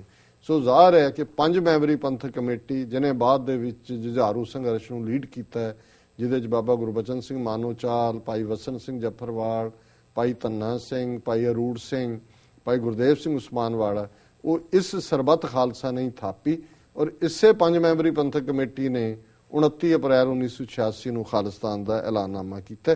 ਸਰਬੱਤ ਖਾਲਸਾ ਜੀ ਦਾ ਇਹ ਸਮਾਗਮ ਉੱਚਤਮ ਲੋਕ ਰਾਜੀ ਸਿੱਖ ਪਰੰਪਰਾਵਾਂ ਨੂੰ ਸੁਰਜੀਤ ਕਰਨ ਲਈ ਇਹ ਆਦੇਸ਼ ਦਿੰਦਾ ਹੈ ਕਿ ਖਾਲਸਾ ਜੀ ਦੇ ਜਨਮ ਦਿਵਸ, ਵਿਸਾਖੀ ਅਤੇ ਸ੍ਰੀ ਗੁਰੂ ਹਰਗੋਬਿੰਦ ਸਾਹਿਬ ਜੀ ਦੇ ਗਵਾਲੀਅਰ ਦੇ ਕਿਲੇ ਵਿੱਚੋਂ ਰਿਹਾ ਹੋ ਕੇ ਸ੍ਰੀ ਅੰਮ੍ਰਿਤਸਰ ਆਉਣ ਦੀ ਵਰ੍ਹੇਗੰਢ ਦੀਵਾਲੀ ਦੇ ਅਵਸਰਾਂ ਤੇ ਸ੍ਰੀ ਅਕਾਲ ਤਖਤ ਸਾਹਿਬ ਜੀ ਦੇ ਸਥਾਨ ਤੇ ਸਰਬੱਤ ਖਾਲਸਾ ਜੀ ਦੇ ਸਮਾਗਮ ਬਿਨਾਂ ਨਾਗਾ ਕੀਤੇ ਜਾਣ। ਇਹ ਪੁਰਾਣੀ ਪਰੰਪਰਾ ਸੀ, ਦੀਵਾਲੀ ਤੇ ਵਿਸਾਖੀ ਨੂੰ ਸਰਬੱਤ ਖਾਲਸਾ। ਇਵੇਂ ਹੀ ਹੁਣ ਜਿਹੜਾ 10 ਨਵੰਬਰ ਨੂੰ ਹੋਇਆ, ਇਹਨਾਂ ਨੇ ਵੀ ਐਲਾਨ ਕੀਤਾ ਹੈ ਕਿ ਵਿਸਾਖੀ 2016 ਦੇ ਵਿੱਚ ਅਗਲਾ ਸਰਬੱਤ ਖਾਲਸਾ ਹੋਏਗਾ। ਸਰਬੱਤ ਖਾਲਸਾ ਜੀ ਦਾ ਇਹ ਮਹਾਨ ਅਤੇ ਇਤਿਹਾਸਕ ਸਮਾਗਮ ਇਹ ਗੱਲ ਫਿਰ ਦੁਹਰਾਉਂਦਾ ਹੈ ਕਿ ਸਿੱਖ ਸ੍ਰੀ ਅਨੰਦਪੁਰ ਸਾਹਿਬ ਦੇ ਮਤੇ ਅਤੇ ਕਾਂਗਰਸੀ ਆਗੂਆਂ ਵੱਲੋਂ ਸਿੱਖਾਂ ਨਾਲ ਕੀਤੇ ਵਾਅਦਿਆਂ ਦੀ ਪ੍ਰਾਪਤੀ ਲਈ ਆਪਣਾ ਸੰਘਰਸ਼ ਜਾਰੀ ਰੱਖਣਗੇ। ਸਰਬੱਤ ਖਾਲਸਾ ਜੀ ਦਾ ਇਹ ਸਮਾਗਮ ਸਪਸ਼ਟ ਕਰਦਾ ਹੈ ਕਿ ਸਿੱਖ ਭਾਰਤ ਵਿੱਚ ਗੁਲਾਮ ਹਨ ਅਤੇ ਆਜ਼ਾਦੀ ਉਹਨਾਂ ਦਾ ਮੁੱਢਲਾ ਅਧਿਕਾਰ ਹੈ। ਸਿੱਖਾਂ ਦੇ ਨਾਲ ਜਿਹੜੀ ਲੜਾਈ ਹਿੰਦ ਸਰਕਾਰ ਨੇ ਸ੍ਰੀ ਹਰਮੰਦਰ ਸਾਹਿਬ ਤੇ ਹਮਲਾ ਕਰਕੇ ਸ਼ੁਰੂ ਕੀਤੀ ਹੈ, ਉਹ ਭਾਰਤ ਵਿੱਚ ਸਿੱਖੀ ਦਾ ਖੁਰਾ ਖੋਜ ਮਿਟਾਉਣ ਲਈ ਉਸੇ ਤਰ੍ਹਾਂ ਦਾ ਯੋਜਨਾਬੱਧ ਤਰੀਕਾ ਹੈ ਜਿਸ ਤਰ੍ਹਾਂ ਸਰਕਾਰ ਨੇ ਬੁੱਧ ਧਰਮ ਨੂੰ ਫੌਜ ਦੀ ਵਰਤੋਂ ਕਰਕੇ ਖਤਮ ਕੀਤਾ। ਸਿੱਖਾਂ ਵਿੱਚ ਇਹ ਲੜਾਈ ਉਸ ਪੱਧਰ ਤੇ ਚਲਾਈ ਜਾ ਰਹੀ ਹੈ। ਜ਼ਾਹਰ ਹੈ ਕਿ ਬੁੱਧ ਧਰਮ ਦਾ ਖਾਤਮਾ ਭਾਰਤ ਚੋਂ ਸ਼ਾਸਤਰ ਤੇ ਸ਼ਸਤਰ ਨਾਲ ਕੀਤਾ ਹੈ ਔਰ ਇਹ ਸਪਸ਼ਟ ਕੀਤਾ ਗਿਆ ਕਿ ਜਿਵੇਂ ਬੁੱਧ ਧਰਮ ਨੂੰ ਡਿਸਟਰੋਏ ਕੀਤਾ ਸੀ ਬਹੁਗਿਣਤੀ ਹਿੰਦੂ ਧਰਮ ਨੇ, ਇਵੇਂ ਹੀ ਸਿੱਖ ਧਰਮ ਦੀ ਡਿਸਟਰਕਸ਼ਨ ਦੇ ਖਿਲਾਫ ਜਿਹੜੀ ਹੈ ਇਹ ਸਾਰੀਆਂ ਉਹਨਾਂ ਦੀਆਂ ਨੀਤੀਆਂ ਨੇ।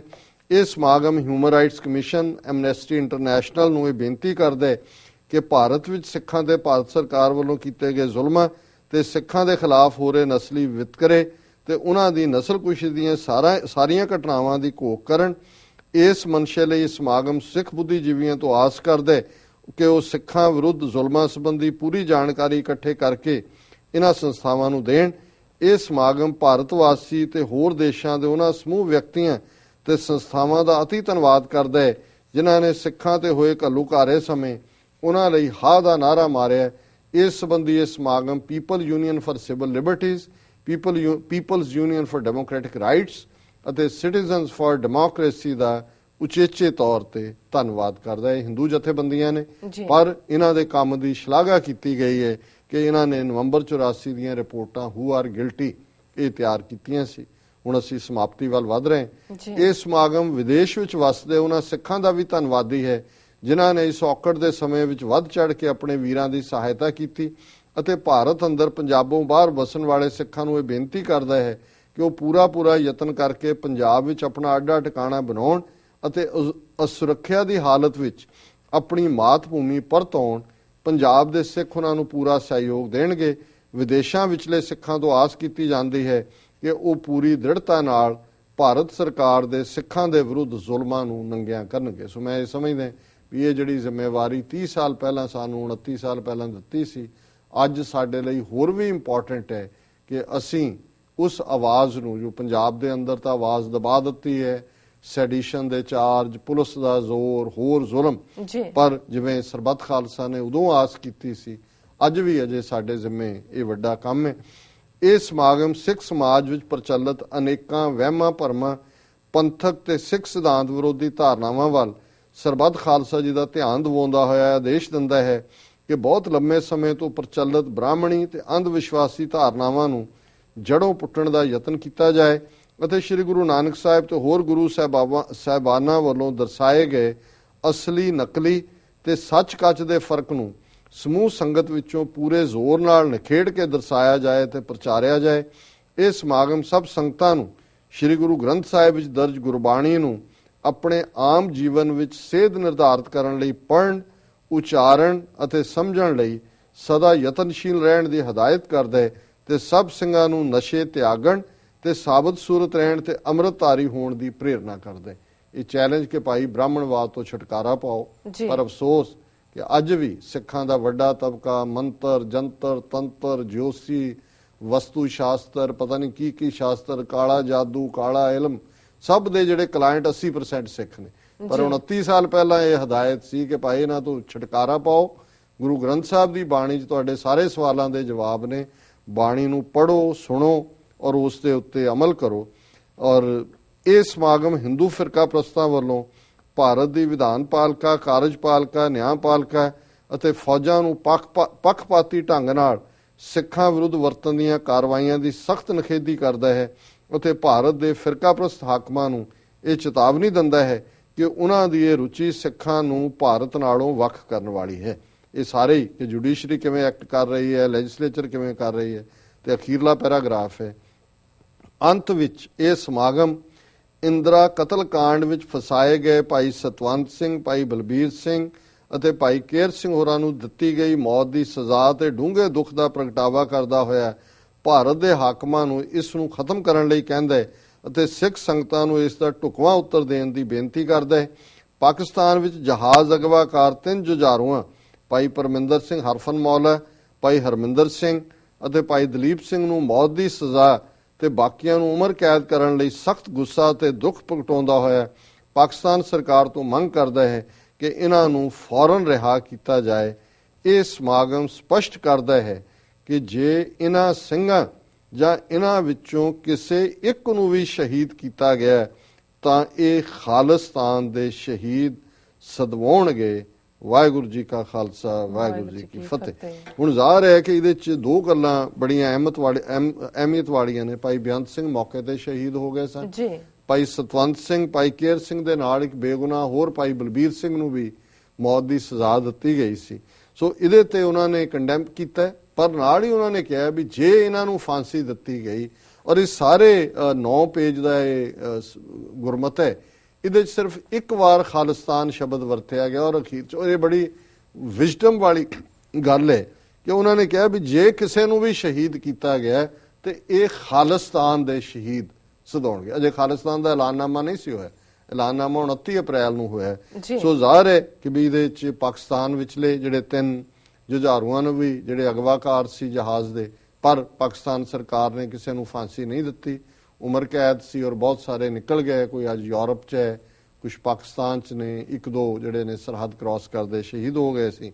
ਸੋ ਜ਼ਾਹਰ ਹੈ ਕਿ ਇਹ ਜਿਹੜਾ ਕੰਟਰੀਬਿਊਸ਼ਨ ਹੈ ਉਹ ਭਾਵੇਂ ਜਹਾਜ਼ ਅਗਵਾ ਕਰਨ ਵਾਲਿਆਂ ਦੀ ਸੀ, ਭਾਈ ਬੇਅੰਤ ਸਿੰਘ, ਭਾਈ ਸਤਵੰਤ ਸਿੰਘ, ਭਾਈ ਕੇਰ ਸਿੰਘ ਦੀ ਸੀ, ਇਸ ਨੂੰ ਵੀ ਸਰਬੱਤ ਖਾਲਸਾ ਦੇ ਇਸ ਗੁਰਮਤੇ ਨੇ ਐਕਨੋਲੇਜ ਕੀਤਾ। ਪਰ ਹੁਣ ਇਹਦੇ 'ਚ ਦੇਸ਼ ਧਰੋਹ ਕਿੱਥੋਂ ਆ ਗਿਆ ਜੀ? ਔਰ ਜੇ ਇਸ 10 ਨਵੰਬਰ ਦੇ ਸਰਬੱਤ ਖਾਲਸਾ ਸ਼ਾਮਲ ਹੋਣ ਵਾਲਿਆਂ ਨੂੰ ਇਸ ਲਈ ਦੇਸ਼ ਧਰੋਹੀ ਬਣਾਇਆ ਕਿ ਜੀ ਤੁਸੀਂ ਪ੍ਰੋੜਤਾ ਕੀਤੀ ਹੈ 86 ਦੇ ਮਤੇ ਦੀ। ਸੋ ਇਹ ਮਤਾ ਇੱਕ ਬੈਲੈਂਸਡ ਹੈ ਜਿਹਦੇ 'ਚ ਹਿੰਦੂ ਜਥੇਬੰਦੀਆਂ ਜਿਨ੍ਹਾਂ ਨੇ ਕੰਮ ਕੀਤਾ ਹੈ ਉਹਨਾਂ ਦੀ ਸ਼ਲਾਘਾ ਹੈ, ਸਰਕਾਰ ਨੂੰ ਵਾਅਦੇ ਯਾਦ ਕਰਵਾਏ ਨੇ, ਦੂਸਰੀਆਂ ਗੱਲਾਂ ਦਾ ਜ਼ਿਕਰ ਹੈ, ਪਰ ਇਹ ਗੱਲ ਜ਼ਾਹਰ ਕੀਤੀ ਹੈ ਕਿ ਭਾਈ ਅਲਟੀਮੇਟਲੀ ਤੁਸੀਂ ਜ਼ਬਰ ਦਾ ਰਸਤਾ ਛੱਡਣਾ ਨਹੀਂ, ਤੁਸੀਂ ਸਾਡੇ ਨੌਜਵਾਨਾਂ ਨੂੰ ਫਾਂਸੀ ਤੇ ਚਾੜਨੇ ਔਰ ਝੂਠੇ ਪੁਲਿਸ ਮੁਕਾਬਲਿਆਂ 'ਚ ਮਾਰਨੇ ਤੇ ਅਲਟੀਮੇਟਲੀ ਉਹ ਸਾਡੇ ਖਾਲਿਸਤਾਨ ਦੇ ਸ਼ਹੀਦ ਹੋਣਗੇ। ਸੋ ਇਹ ਮੈਂ ਸਮਝਦਾ ਵੀ ਇਤਿਹਾਸਕ ਦਸਤਾਵੇਜ਼ ਹੈ ਔਰ ਅਸੀਂ ਕੋਸ਼ਿਸ਼ ਕੀਤੀ ਹੈ ਕਿ ਇਸ ਦਸਤਾਵੇਜ਼ ਦੀ ਸਪਿਰਿਟ ਨੂੰ, ਇਕੱਲੇ ਵਰਡਸ ਨੂੰ ਨਹੀਂ, ਕਈ ਵਾਰੀ ਸ਼ਬਦਾਂ ਦੇ ਪਿੱਛੇ ਇੱਕ ਪੂਰੀ ਸਪਿਰਿਟ ਹੁੰਦੀ ਹੈ ਜਿਹਨੂੰ ਅੰਗਰੇਜ਼ੀ 'ਚ ਕਹਿੰਦੇ ਨੇ ਲੈਟਰ ਐਂਡ ਸਪਿਰਿਟ। ਸੋ ਅਸੀਂ ਇਹ 2 ਇੰਪੋਰਟੈਂਟ ਅਹਿਮ ਆਪਣੇ ਓਪਨਿੰਗ ਸੈਗਮੈਂਟਸ ਦੇ ਵਿੱਚ ਇਸ ਨੂੰ ਡਿਸਕਸ ਕੀਤਾ ਜੀ। ਸੋ ਮੇਰਾ ਖਿਆਲ ਹੈ ਵੀ ਸਾਡੇ ਦਰਸ਼ਕ, ਸਾਡੇ ਸਰੋਤੇ ਇਸ ਤੋਂ ਜ਼ਰੂਰ ਜ਼ਿਆਦਾ ਗਿਆਨ ਨਾਲ ਮਾਲਾ ਮਾਲ ਹੋਏ ਹੋਣਗੇ, ਕਿਉਂਕਿ ਬਹੁਤ ਸਾਰੀਆਂ ਚੀਜ਼ਾਂ ਜਿਹੜੀਆਂ ਮੈਂ ਵੀ 30 ਸਾਲ ਪਹਿਲਾਂ ਪੜ੍ਹੀਆਂ ਸੀ ਜਾਂ ਦੇਖੀਆਂ ਸੀ ਉਹ ਵੀ ਤਾਜ਼ਾ ਹੋਈਆਂ ਨੇ ਦਿਮਾਗ ਦੇ ਵਿੱਚ। ਜੀ ਡਾਕਟਰ ਸਾਹਿਬ, ਤੁਹਾਡਾ ਬਹੁਤ